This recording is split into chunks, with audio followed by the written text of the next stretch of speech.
ദൈവനാമം വാഴ്ത്തപ്പെടുമ്പോഴാണ് ദൈവത്തിൻ്റെ കൃപയാൽ പിൽപ്പലേഖനം എന്ന വിഷയത്തിൻ്റെ 3-ാമത്തെ സെക്ഷനിൽ പ്രവേശിപ്പാനായിട്ട് ദൈവമേ സഹായിച്ചതോർത്ത് ഞാൻ ദൈവത്തെ സ്തുതിക്കുന്നു, സ്തോത്രം ചെയ്യുന്നു.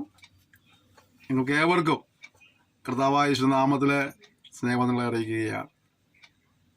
കഴിഞ്ഞ 2 സെക്ഷനുകളിൽ ദൈവാത്മാവ് നമ്മൾ സംസാരിപ്പാൻ ഇടയായി തീർന്നല്ലോ. ഈ സെക്ഷനിലും ദൈവത്തിൻ്റെ പരിശുദ്ധ നമ്മൾ സംസാരിപ്പാനായിട്ട് വളരെ പ്രാർത്ഥനയോടെ ദിവസങ്ങളിലായിരിക്കാം. നിങ്ങൾക്ക് ഏവർക്കും സ്നേഹവന്ദനങ്ങളെ അറിയിക്കുകയാണ്. നമ്മൾ കഴിഞ്ഞ സെക്ഷനിൽ 1-ാം അധ്യായത്തിൻ്റെ 18 വരെയുള്ള വചനങ്ങൾ നമ്മൾ ധ്യാനിച്ചുകൊണ്ടിരിക്കുകയായിരുന്നു. നാം ഇന്ന് 19-ാമത്തെ വാക്യം വായിച്ച് തുടങ്ങുകയാണ്. നിങ്ങളുടെ പ്രാർത്ഥനയാലും യേശുക്രിസ്തുവിൻ്റെ ആത്മാവിൻ്റെ സഹായത്താലും അതെനിക്ക് രക്ഷാകരമായി തീരുമെന്ന് ഞാൻ അറിയുന്നു. സുവിശേഷ ഘോഷണവും രക്ഷാകരമായി തീരുന്നു. അത് എങ്ങനെയൊക്കെയാണ്? യേശുക്രിസ്തുവിൻ്റെ ആത്മാവിൻ്റെ സഹായവും ഒപ്പം മനുഷ്യരുടെ പ്രാർത്ഥനയും. അപ്പോൾ സുവിശേഷ പ്രവർത്തനമുള്ള ബന്ധത്തിൽ ദൈവാത്മാവിന് വലിയ സഹായം വേണം. അപ്പോൾ തന്നെ നമ്മളുടെ ഒരു പ്രാർത്ഥനയും അതിന് വളരെ പിൻബലമാണ്. അതുകൊണ്ട് ഇങ്ങനെയുള്ള ശുശ്രൂഷകളെ ഓർത്ത് പ്രാർത്ഥിക്കുക. നമ്മൾ ഒരിക്കലും പിശുക്ക് കാണിക്കരുത്. ഓക്കെ. അങ്ങനെ ഞാൻ ഒന്നിലും ലജ്ജിച്ചു പോകാതെ പൂർണ്ണ ധൈര്യം പൂണ്ട് ക്രിസ്തുവിൻ്റെ ശരീരത്തിങ്കൽ ജീവനാലാകട്ടെ മരണത്താലാകട്ടെ എപ്പോഴും എന്ന പോലെ ഇപ്പോഴും മഹിമപ്പെടുകയുള്ളൂ എന്ന് പ്രതീക്ഷിക്കുകയും പ്രത്യാശിക്കുകയും ചെയ്യുന്നു. ഈ തടവിൽ കിടക്കുമ്പോൾ അതിൻ്റെ വചനം എന്താണ്? ഞാൻ പറഞ്ഞത് ഇങ്ങനെയാണ്: അങ്ങനെ ഞാൻ ഒന്നിലും ലജ്ജിച്ചു പോകാതെ. അല്ലേ? കർത്തനാമനിമിത്തമാണ് താൻ ഈ പങ്കപാടലും സഹിക്കുന്നത്. പിശാച് ചോദിക്കടാ, യേശുവിനെ പ്രസംഗിക്കാൻ വേണ്ടി എന്ത് കിട്ടിയടാ? യേശുവിനെ ആരാധിക്കാൻ വേണ്ടി എന്ത് കിട്ടിയടാ എന്ന് ചോദിക്കും. അത് കേൾക്കുമ്പോൾ മനസ്സിലാണ് അവർ പ്രാർത്ഥിക്കുന്നത്. തങ്ങൾ യേശുവിനെ പ്രസംഗത്തിൽ എന്താ കിട്ടുക? അല്ലേ? ഓർക്കേണ്ട കാര്യം, അങ്ങനെയൊക്കെ അവർ നിന്ദിക്കുകയും പരിഹസിക്കുകയും ചെയ്യുമ്പോഴൊക്കെ അതിന് അതിനകത്ത് യാതൊരു പേടിയില്ല, നിരാശയില്ല, ഒന്നിലും ലജ്ജിച്ചു പോകാതെ പൂർണ്ണ ധൈര്യം പൂണ്ട് ക്രിസ്തുവിൻ്റെ ശരീരത്തെങ്കൽ എന്ത് ചെയ്യണം? ജീവനാലാകട്ടെ മരണത്താലാകട്ടെ എപ്പോഴും എന്ന പോലെ ഇപ്പോഴും മഹിമപ്പെടുകയുള്ളൂ എന്ന് പ്രതീക്ഷിക്കുകയും പ്രത്യാശിക്കുകയും ചെയ്യുന്നു. ക്രിസ്തു ജീവിതത്തിൽ മഹിമപ്പെടണം. ജീവനായാലും കുഴപ്പമില്ല, മരണമായാലും കുഴപ്പമില്ല. അത് എപ്പോഴും ഇപ്പോഴും വർത്തമാന കാലഘട്ടത്തിലും ഭാവി കാലത്തിലും തന്നിലൂടെ ദൈവനാമം മഹത്വപ്പെടണമെന്നുള്ളതായ ആഗ്രഹമായിരുന്നു ആർക്കുണ്ടായിരുന്നത്? പൗലോസിനുണ്ടായിരുന്നത്. നമ്മുടെ ജീവിതത്തിലും ആ ഒരു ലക്ഷ്യമുണ്ടാകണം. എപ്പോഴും നമ്മളിലൂടെ ദൈവനാമം മഹത്വപ്പെടുവാനായിട്ട് ഇടവരണം. നമ്മുടെ വാക്കുകളിലൂടെ പ്രവർത്തികളിലൂടെയൊക്കെ ദൈവനാമം മഹത്വപ്പെടുവാൻ നമുക്ക് ഉത്സാഹമുണ്ടായിരിക്കണം. കർത്തനാമത്തെ മഹത്വപ്പെടുത്തുന്ന രീതിയിൽ പ്രവർത്തിക്കുവാനായിട്ട് നമുക്ക് ഒരിക്കലും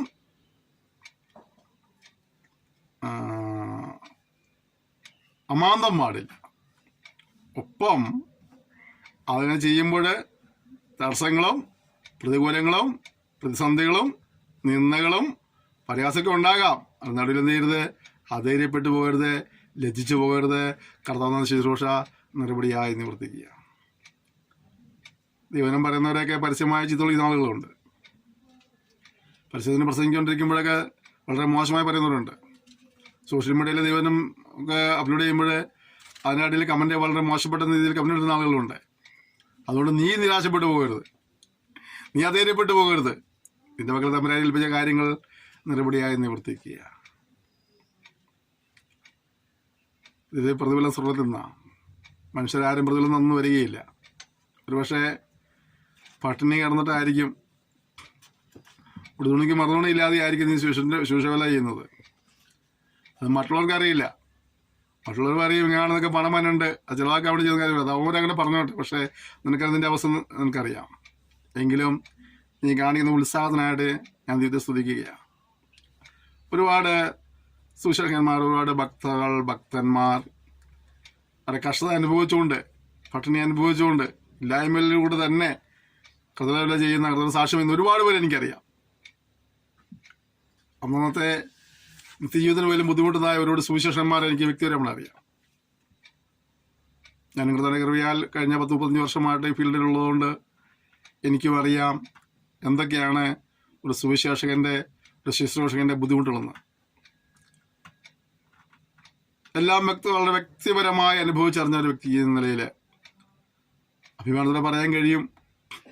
അങ്ങനെ കർത്താവിനെ വലിയ ഒരുപാട് പേരുണ്ട്, ഞാൻ മാത്രമല്ല ഒരുപാട് പേരുണ്ട്. എങ്കിലും അവർ കഴിയുന്ന പോലെ കർത്താവിന്റെ നാമത്തെ ഇന്നും ഉയർത്തുന്ന ഓർത്ത് എന്ന് ഇത് സ്തുതിക്കുകയാണ്. നിശ്ചയമായും കർത്താവിൽ നിങ്ങളുടെ പ്രയത്നമൊന്നും വ്യർത്ഥമല്ല, ഒരു പ്രതിഫലമുണ്ടാകും, ഒരു പ്രതിഫലമുണ്ടാകും. അതുകൊണ്ട് മടുത്തു പോകാതെ കർത്താവിന്റെ വിലയിൽ പിന്നെയും വർദ്ധിച്ചു വരുന്നതാകണം. മനസ്സ് മടുപ്പിക്കുന്ന, ലക്ഷ്യം തെറ്റിക്കുന്ന, വിരുദ്ധ പ്രാപിക്കാതിരിക്കാൻ വേണ്ടി നമ്മെ വഴി തിരിച്ചു വന്ന ഒരുപാട് പ്രതിസന്ധികളൊക്കെ ഇതിന് പുറകിൽ ഉണ്ടാവും. പക്ഷെ നമ്മൾ അവിടെ നിരാശപ്പെട്ടു പോകാതെ ലഭിച്ച കൃപയ്ക്കനുസരിച്ച് കർത്താവിനാമത്തെ ഉയർത്തുവാനും കർത്താവ് നമ്മെ സഹായിക്കുമാറാകട്ടെ. അടുത്തത്, എനിക്ക് ജീവിക്കുന്നത് ക്രിസ്തുവും മരിക്കുന്നത് ലാഭവുമാകുന്നു. ഇത് പലപ്പോഴും പലരും പറയാറുണ്ട്, പലരും പ്രാർത്ഥിക്കും പറഞ്ഞു കേട്ടിട്ടുണ്ട്, സാക്ഷ്യങ്ങൾ പറഞ്ഞിട്ടുണ്ട്. പക്ഷെ സത്യത്തിൽ അങ്ങനെ തന്നെയാണോ? മരിക്കുന്നത് ലാഭമെന്ന് പറയാൻ കഴിയും. കാരണം ഒരുപാട് പ്രാരാബ്ദവും പ്രശ്നവും പറഞ്ഞുകൊണ്ട് ഇതൊന്നും അറിയാണ്ട് പോയപ്പോൾ ചത്തു കഴിഞ്ഞാൽ ഒന്നും അറിയില്ല. അതുകൊണ്ട് മരിക്കുന്നത് ലാഭം നമുക്ക് പറയാം. ജീവിക്കുന്നത് ക്രിസ്തു എന്ന് പറയാൻ കഴിയുമോ? ഞാനിവിടെ ജീവിച്ചാൽ 10 കൊല്ലം ആയുസ് കിട്ടിയാൽ, 5 കൊല്ലം ആയുസ് കിട്ടിയാൽ, 25 കൊല്ലം ആയുസ് കിട്ടിയാൽ, ക്രിസ്തു ഇവിടെ ആയിരുന്നപ്പോൾ ക്രിസ്തു എന്ത് ചെയ്തുവോ ആ ശുശ്രൂഷ പോലെ നിറപടിയായിട്ട് എൻ്റെ മക്കൾ പരിമേൽപ്പിക്കപ്പെട്ട ശുശ്രൂഷ ഞാനും ചെയ്യുമെന്ന് പറയുവാൻ കഴിയുന്നവരുണ്ടോ?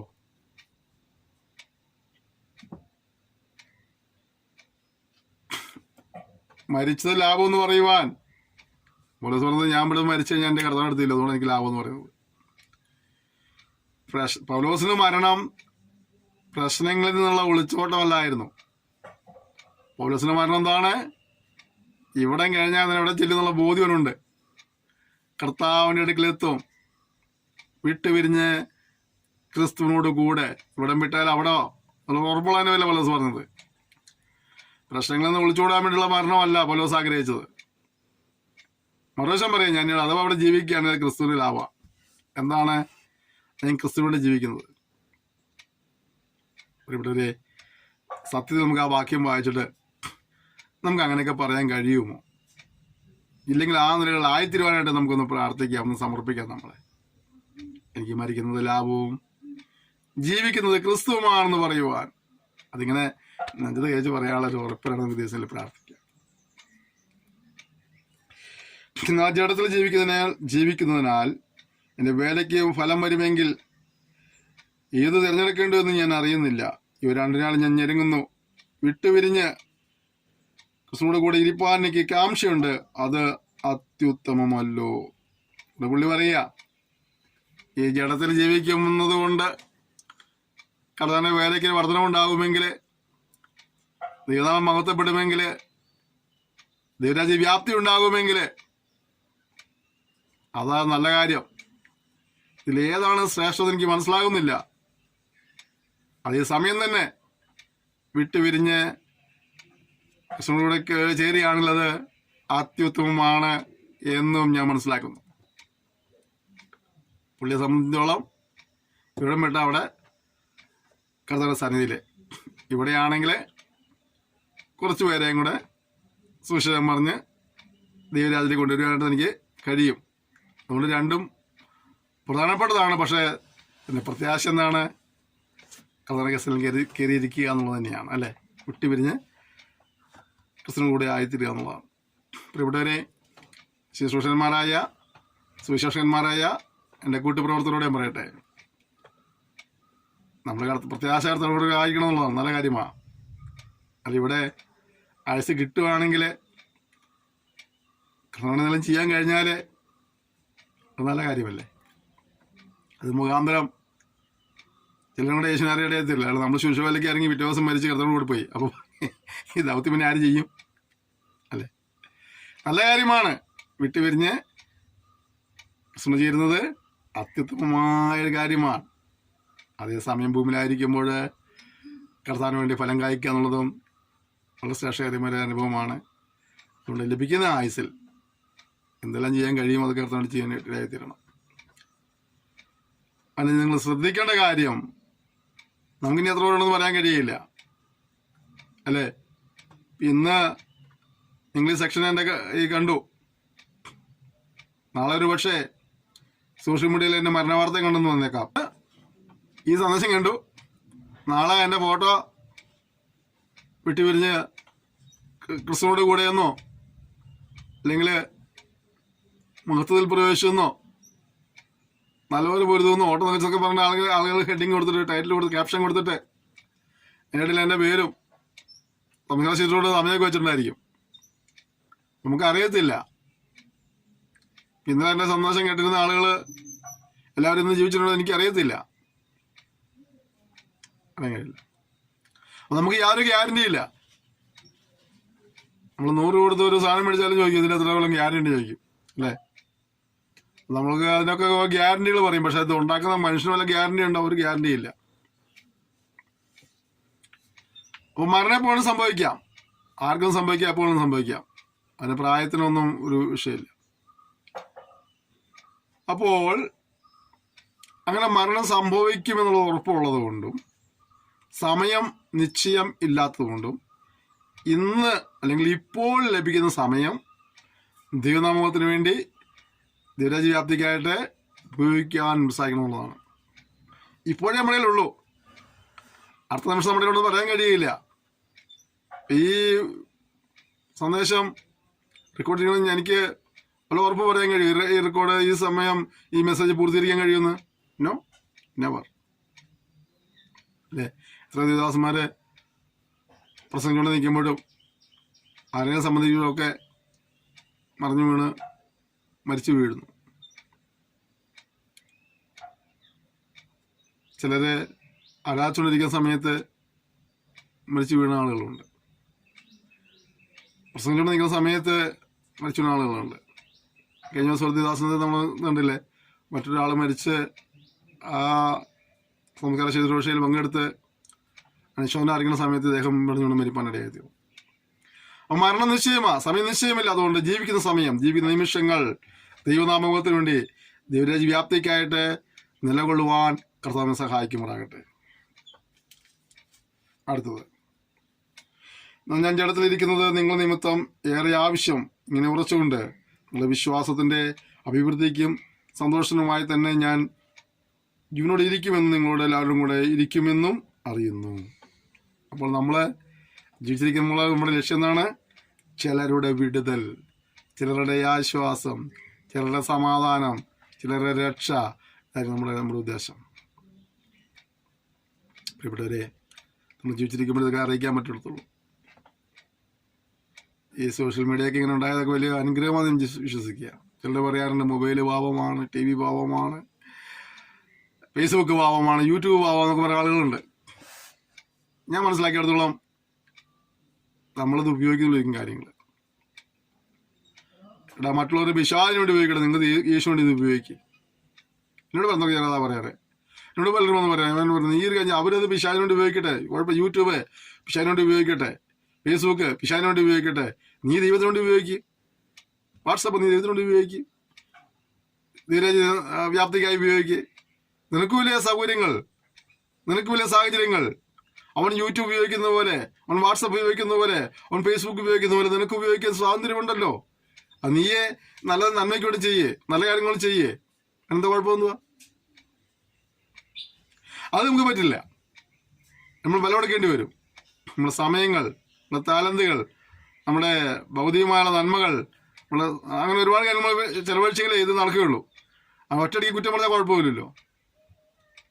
അപ്പോൾ നമുക്കിത് നല്ല നിലയ്ക്ക് ഉപയോഗിക്കാൻ പഠിക്കുക. സോഷ്യൽ മീഡിയയൊക്കെ എത്ര ഞാൻ വളരെ സന്തോഷത്തോടെ കാണുന്നത് ഈ സോഷ്യൽ മീഡിയ. നിങ്ങൾക്കറിയാം, അപ്പോൾ നിങ്ങൾ ചിലരിന്ന് കേൾക്കുന്നത് UK ഇരുന്ന് ചിലത് കേൾക്കുന്നുണ്ട്, അമേരിക്കയിൽ ചിലത് കേൾക്കുന്നുണ്ട്, ഗൾഫ് രാജ്യങ്ങളിൽ നിന്ന് ചിലത് കേൾക്കുന്നുണ്ട്, മറ്റു പല രാജ്യങ്ങളിൽ നിന്ന് കേൾക്കുന്നവരുണ്ട് അല്ലേ. കേരളത്തിലിരുന്നും കേരളത്തിന് വെളിയിലിരുന്നും കേൾക്കുന്ന ആളുകളുണ്ട്. എനിക്ക് നിങ്ങളെല്ലാവരുടെ അടുത്ത് കൂടി ഒന്ന് പ്രസംഗിക്കാൻ പറ്റുമായിരുന്നോ? ഇല്ല.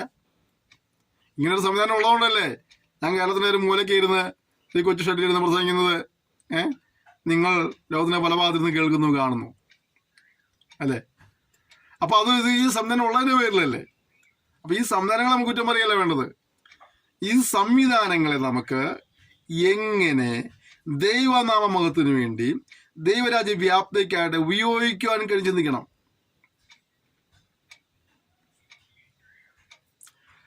നൂറുകണക്കിന് വീഡിയോസ് എൻ്റെ പേരിൽ യൂട്യൂബിൽ കിടക്കുന്നുണ്ട്.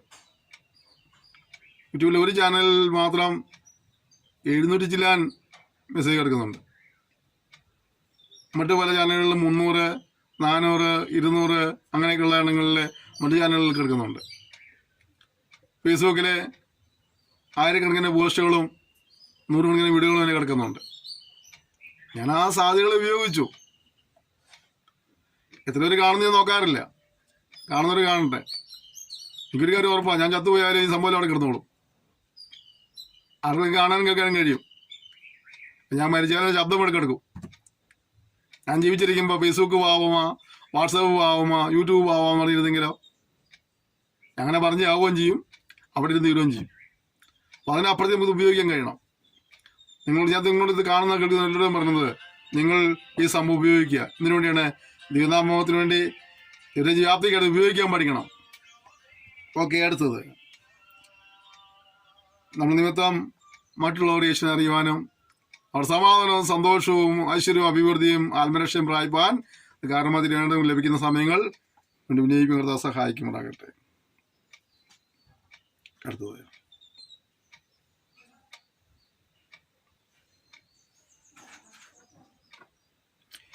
അങ്ങനെ ഞാൻ നിങ്ങളുടെ അടുക്കൽ മടങ്ങി വരുന്നതിനാൽ അതിനെക്കുറിച്ച് നിങ്ങൾക്കുള്ള പ്രശംസ ക്രിസ്തുയേശുവിൽ വർദ്ധിപ്പാനിടയാകും.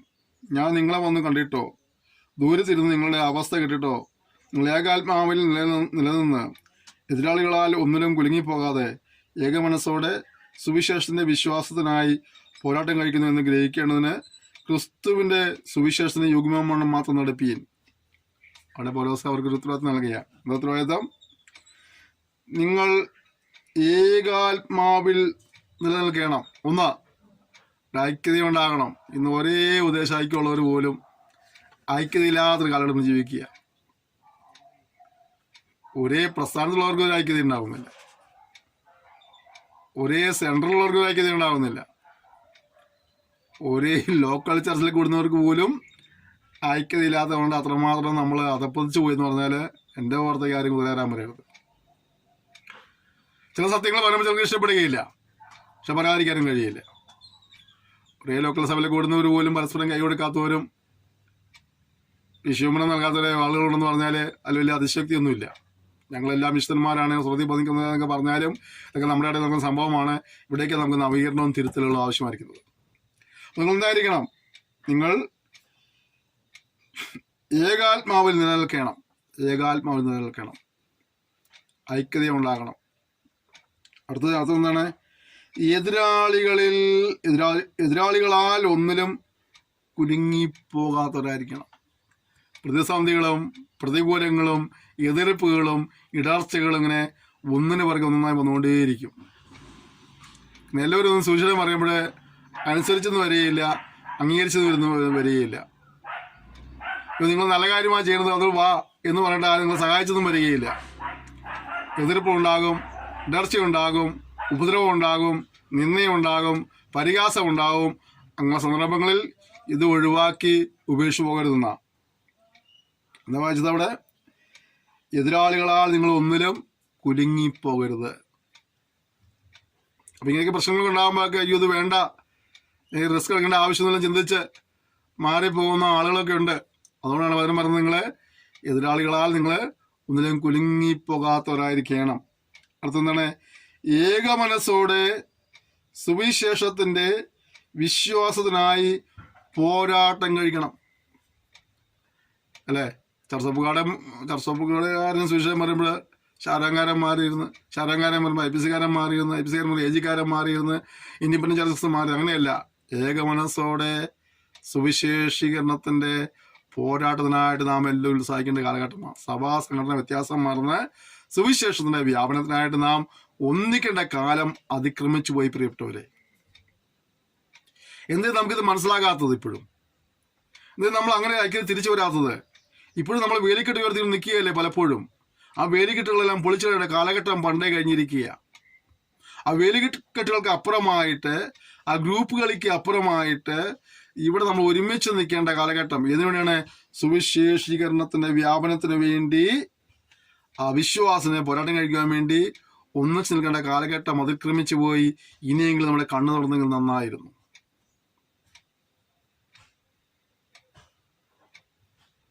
അതിലേക്കാണ് പ്രാർത്ഥിക്കേണ്ടത്. അല്ലെങ്കിൽ ചിലർ വില കൊടുക്കാൻ മുന്നോട്ട് വരണം.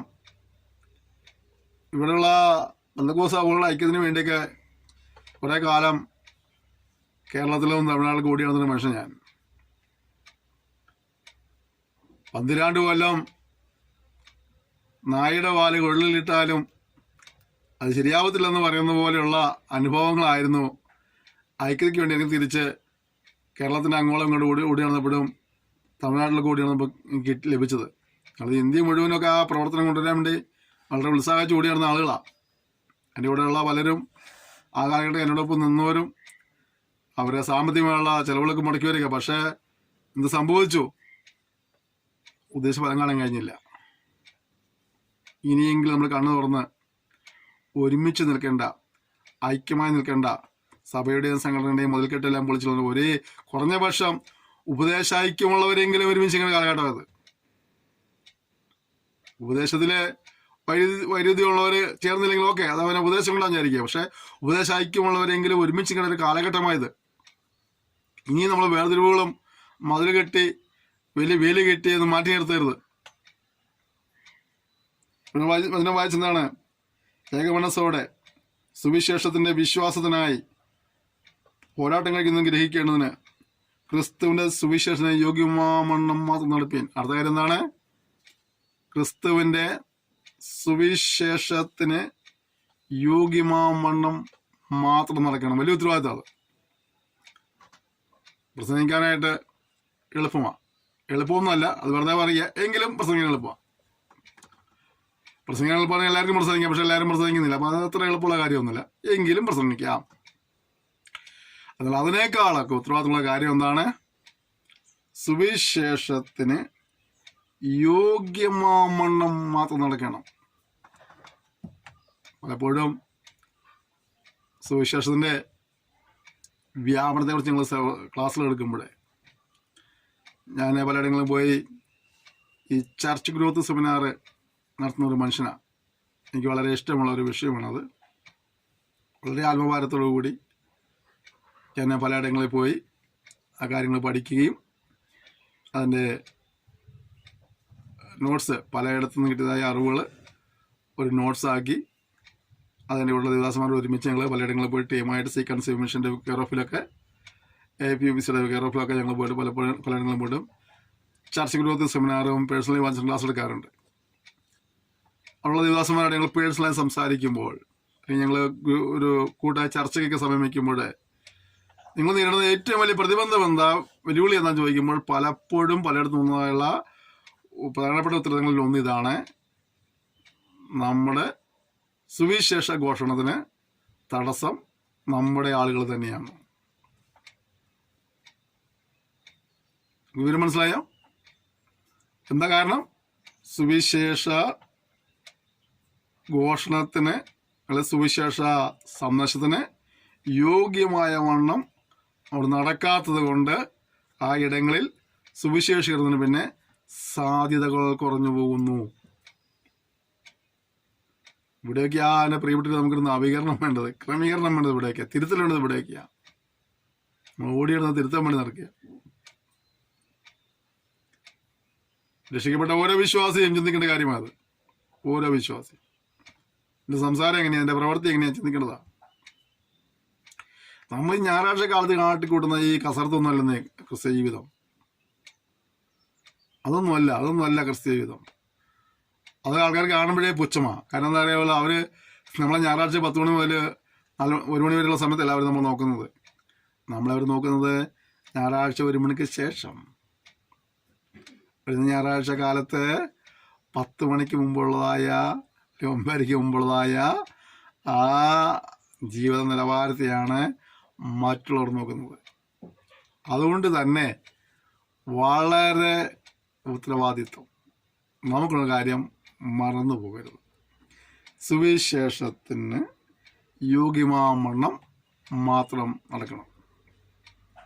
ഇനി അടുത്തത്, ഇത് അവരുടെ നാശത്തിനും നിങ്ങളുടെ രക്ഷയ്ക്കും ഒരു അടയാളമാകുന്നു.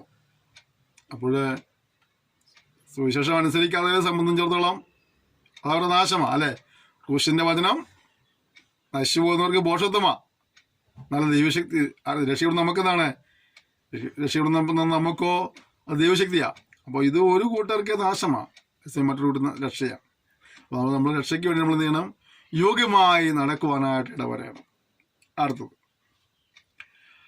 അത് ദൈവം തന്നെ വെച്ചതാകുന്നു ഈ അടയാളം. അടുത്തത്, അത് ദൈവം ക്രിസ്തുവിൽ വിശ്വസിപ്പാൻ മാത്രമല്ല അവന് വേണ്ടി കഷ്ടമനുഭവിപ്പാനും കൂടെ നിങ്ങൾക്ക് വരം നൽകിയിരിക്കുന്നു. ചോദിക്കാതെ ലഭിച്ച ഒരേ ഒരു വരയതേ ഉള്ളൂ. ആരും വരം ചോദിക്കാറുമില്ല. ഏതുവരാ?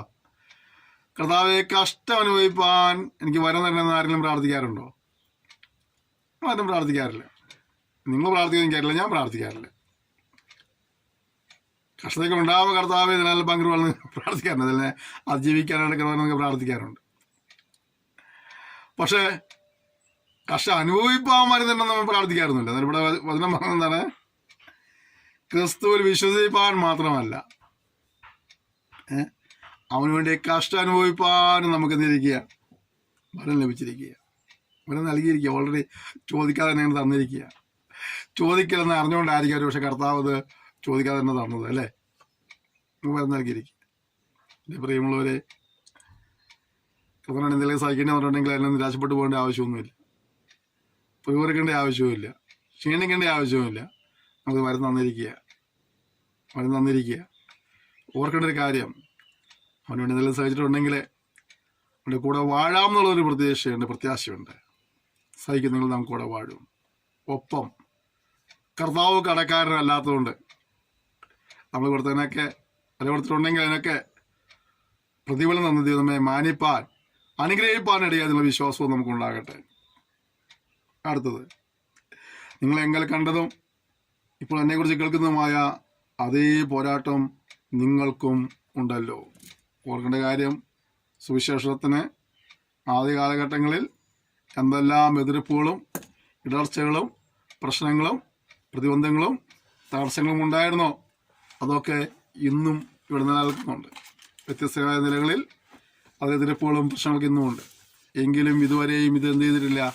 അസ്തമിച്ചു പോയിട്ടില്ല, നശിച്ചു പോയിട്ടില്ല. ഇന്നും നിലകൊള്ളുന്നുണ്ട്.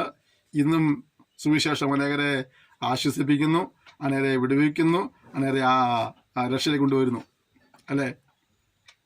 എന്തുകൊണ്ട് ഞങ്ങളിത് തുടർമാനമായിട്ട് അപ്ലോഡ് ചെയ്യുന്നു ചോദിച്ചാൽ അതിൻ്റെ അർത്ഥം എന്താ അറിയാവോ? പലരും വിളിച്ച് പറഞ്ഞ് ഞങ്ങൾക്ക് ഇത് അനുഗ്രഹമായിരുന്നു, ആശ്വാസമായിരുന്നു, തീരുമാനങ്ങൾ എടുക്കാൻ കാരണമായി തീർന്നു, സമർപ്പണത്തിന് കാരണമായി തീർന്നു. കേൾക്കുമ്പോൾ എന്ത് വില കൊടുത്തും അടുത്ത സെക്ഷനിൽ കൂടെ ഞങ്ങൾ ഒരു ഉത്സാഹം ഉണ്ടാകുകയാണ്. ഒരുപാട് ഉത്തരവാദിത്തങ്ങളും മറ്റു പലതുമുണ്ട്. ബന്ധപ്പാടുകളുണ്ടായിരുന്ന നടുവിലൊക്കെ സമയം കണ്ടെത്തി ഇത് റെക്കോർഡ് ചെയ്യാൻ ഉദ്ദേശം, എഡിറ്റ് ചെയ്ത് അപ്ലോഡ് ചെയ്യാൻ ഉദ്ദേശം എന്താ അറിയാവോ? എങ്ങനെയെങ്കിലും മറ്റുള്ളവർക്ക് ആശ്വാസമാകുമെങ്കിൽ, വിടുതലാകുമെങ്കിൽ, രക്ഷയ്ക്ക് കാരണമായി തീരുമെങ്കിൽ, അനുഗ്രഹമാകുമെങ്കിൽ അല്ല ഞങ്ങളാവോളം ഞങ്ങളെ ഉത്സാഹിച്ച് പരിശ്രമിച്ച് ചെയ്യുകയാണ്. നിങ്ങളുടെ പ്രാർത്ഥന ഞങ്ങൾക്ക് ആവശ്യമെന്ന് പറഞ്ഞ കാരണം അതുകൊണ്ടാണ്.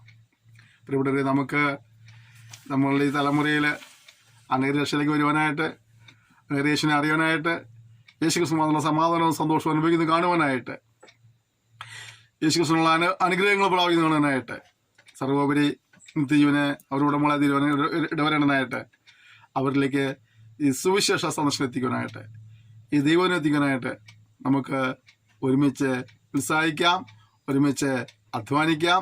നല്ല കൃപയ്ക്കായി നമുക്ക് ദൈവത്തോട് യാചിക്കാം.